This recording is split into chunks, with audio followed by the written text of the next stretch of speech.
Voilà, on vous retrouve Olivier Abalin, bonjour. Bonjour. Merci d'avoir répondu à notre invitation. Merci de l'invitation. Alors la une de 20 minutes, on va tout de suite vous la montrer aujourd'hui en ce mardi 26 novembre, l'édition de Lille. On va balayer tout cela dans un instant. Déjà, le titre Casque bleu de la récré, puisque Vincent Payon donc propose aujourd'hui, on va dire, un projet de loi compte tenu donc du harcèlement qu'il peut y avoir à l'école. On en avait parlé largement il y a quelques semaines dans la métropole lilloise suite au livre Témoignage de Jonathan Destin, ce collégien qui avait tenté de s'immoler par le feu. J'imagine aussi que vous en aviez fait écho. Oui, et ce qui ressortait du livre de Jonathan Destin, hein, ce qu'on comprenait, c'est que l'éducation nationale n'avait pas vraiment le beau rôle.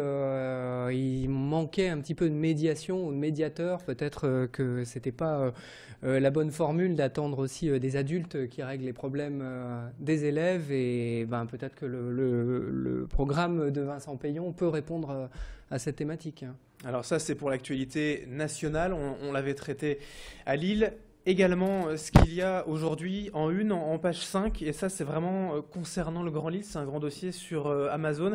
Le titre c'est « Ça sent déjà le sapin », c'est-à-dire que la plateforme logistique d'Amazon, c'est une mauvaise nouvelle que vous nous annoncez ? Non, c'est plutôt une bonne nouvelle. C'est qu'Amazon prépare comme prévu les ventes de Noël. Ils étaient prêts, même avec un tout petit peu d'avance, pour lancer leur entrepôt. Donc ils sont fin prêts maintenant pour répondre aux commandes des nordistes et bien au-delà, puisque la plateforme dessert bien au-delà de la zone lilloise.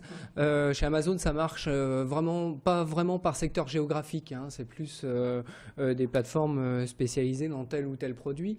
C'est un peu une histoire qu'on a déjà racontée l'an dernier avec Mondial Relais et la plateforme logistique qui avait été ouverte à M. On voit que la région a vraiment une carte à jouer en matière de logistique, avec des emplois qui ne sont pas juste ceux qui étaient dénoncés il y a quelques années, ces espèces de grandes galettes qui ne créent pas d'emplois et qui prennent beaucoup de place. Là, on a des entrepôts, mais avec des emplois parfois à valeur ajoutée. Alors, le système Amazon, entre guillemets, que l'on a pu décrire ici, que l'on a pu voir, et parfois critiqué, sûrement critiquable sur certains de ces aspects, mais il y a aussi des emplois à valeur ajoutée dont vont pouvoir probablement profiter un certain nombre de personnes qui cherchaient du boulot dans cette zone-là. On en a rencontré déjà 20 minutes auparavant, d'autres aussi.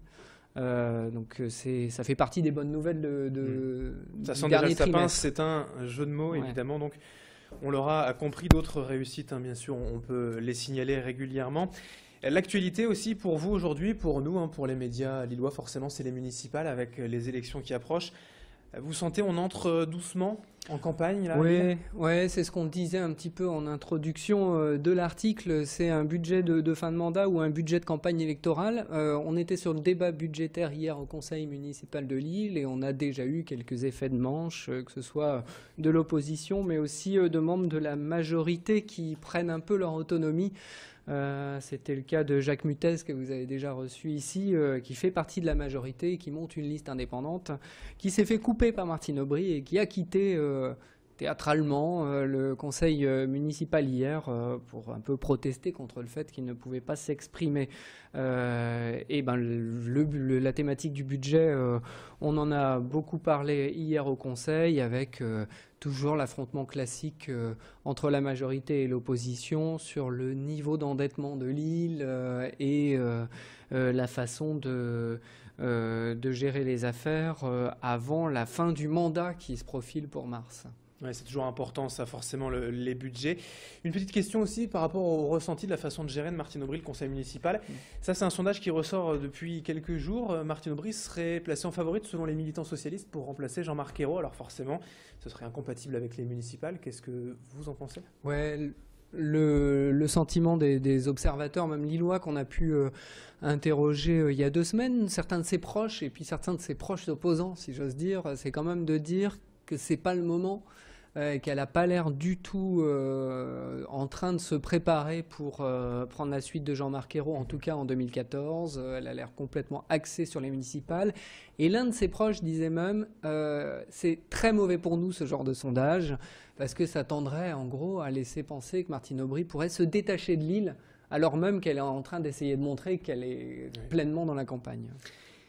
Alors pour aujourd'hui également, autre dossier, c'est Cité Philo, le festival philosophique que vous traitez largement aujourd'hui, Olivier, par un article, une belle réussite également pour Cité Philo. Ouais, c'est l'une de ces réussites lilloises qui n'était pas forcément gagnée d'avance. On en parle dans l'article, on n'est pas les premiers. Ce sont des Parisiens qui veulent faire un festival de philo. Et ils s'installent à Lille et il y a 17 ans, enfin il y a 16 ans, en 97, c'était la 17e édition, il n'y a jamais eu d'année vraiment creuse. Ça a toujours fonctionné, il y a un public, nous dit l'un de ses créateurs, pour une manifestation qui parle de philo en partant des spécialistes qui s'adressent aux non-spécialistes. C'est autre chose qu'un café philo. C'est quand même quelque chose d'un assez haut niveau. Le premier membre du comité scientifique, c'était Pierre Bourdieu. Donc ils sont quand même assez ambitieux. Donc on fait le portrait de l'un de ses créateurs, qui est mathématicien pour le coup.